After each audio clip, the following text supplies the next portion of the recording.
Jumpa lagi kakak-kakak sekalian,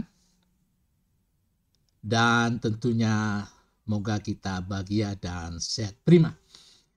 Saya baru saja mendapatkan sebuah kehormatan yang diberikan oleh Universitas Negeri Surabaya, khususnya dari Pramuka UNESA gugus depan 413414, untuk menyampaikan tentang kepemimpinan pramuka di era milenial.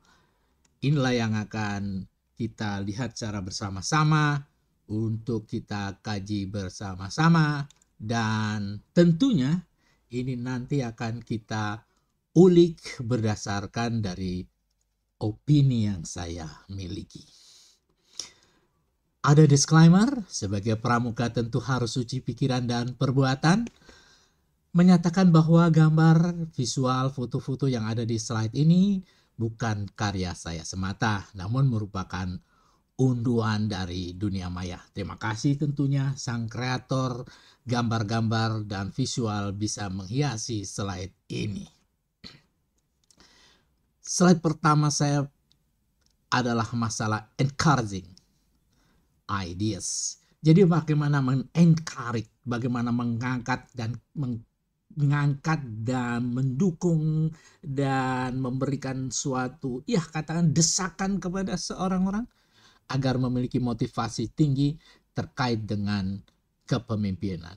Ini adalah ide dasar yang akan saya bahas.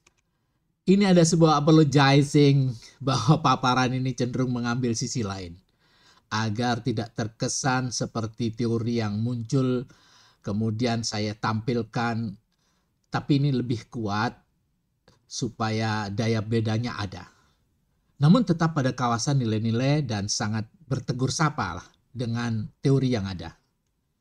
Yang jelas ingin menggapai different with others. Bukanlah berbeda itu menjadi suatu awal terjadinya inovasi dan kreativitas tinggi. Kakak sekalian yang berbahagia, berbeda itu adalah katanya gini, why creative people are different from others. Mengapa?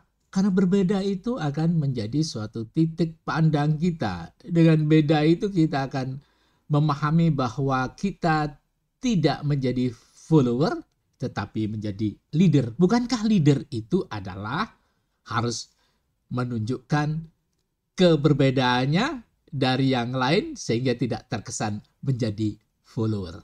Different itu adalah yang bisa mengantarkan kita untuk berkreasi.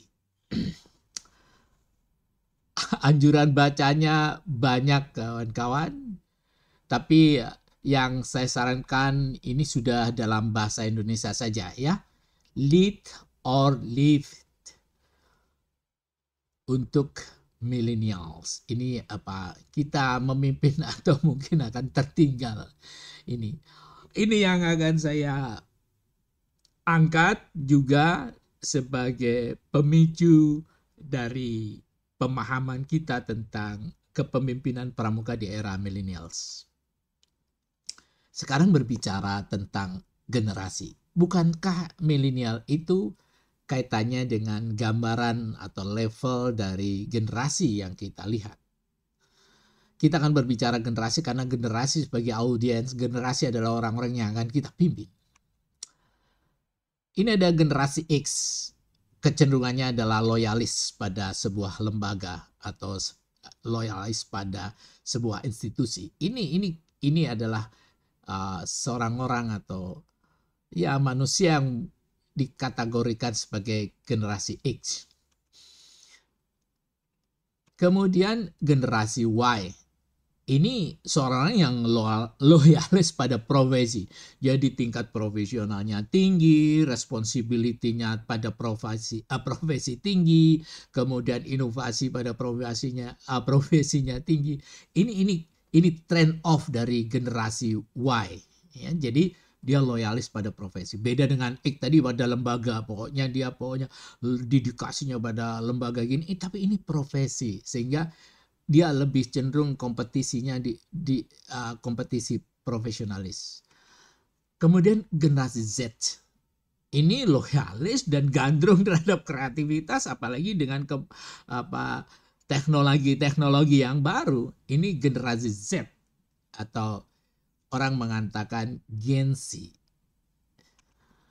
Nah, tapi kita harus mampulah memodify, jadi modifying ideas dari generasi-generasi tadi. Kita cari resonansinya, kemudian ketemu frekuensinya, disitulah kepemimpinan akan kita terapkan.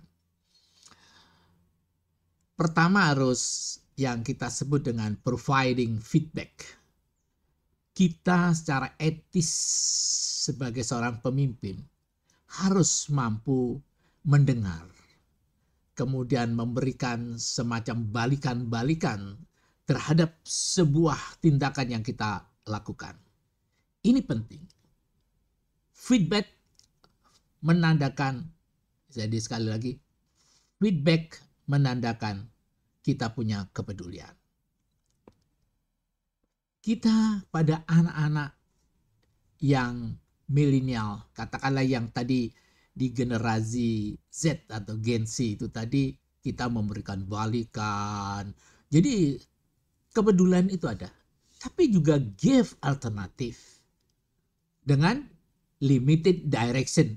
Anak-anak, manusia-manusia yang dipimpin di generasi tadi, Gen Z itu tadi, ada kecenderungan dia itu senengannya nasi, bukan nasihat.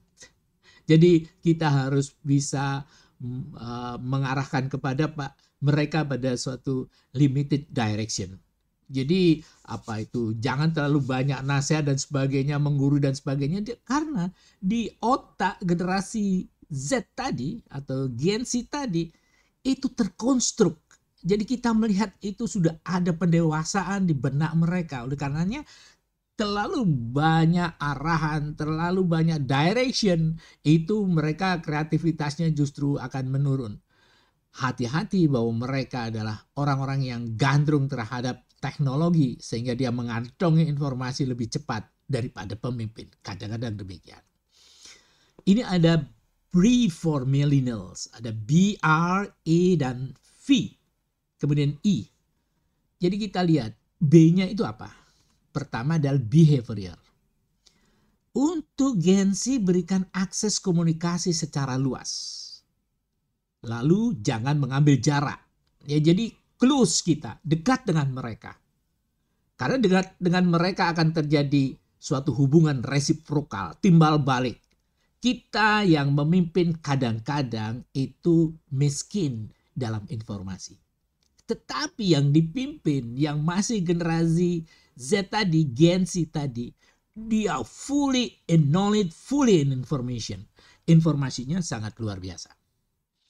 Kemudian relationship. Nah ini, seorang pemimpin milenial, jadilah pendengar super aktif. Lalu lakukan fast response feedback.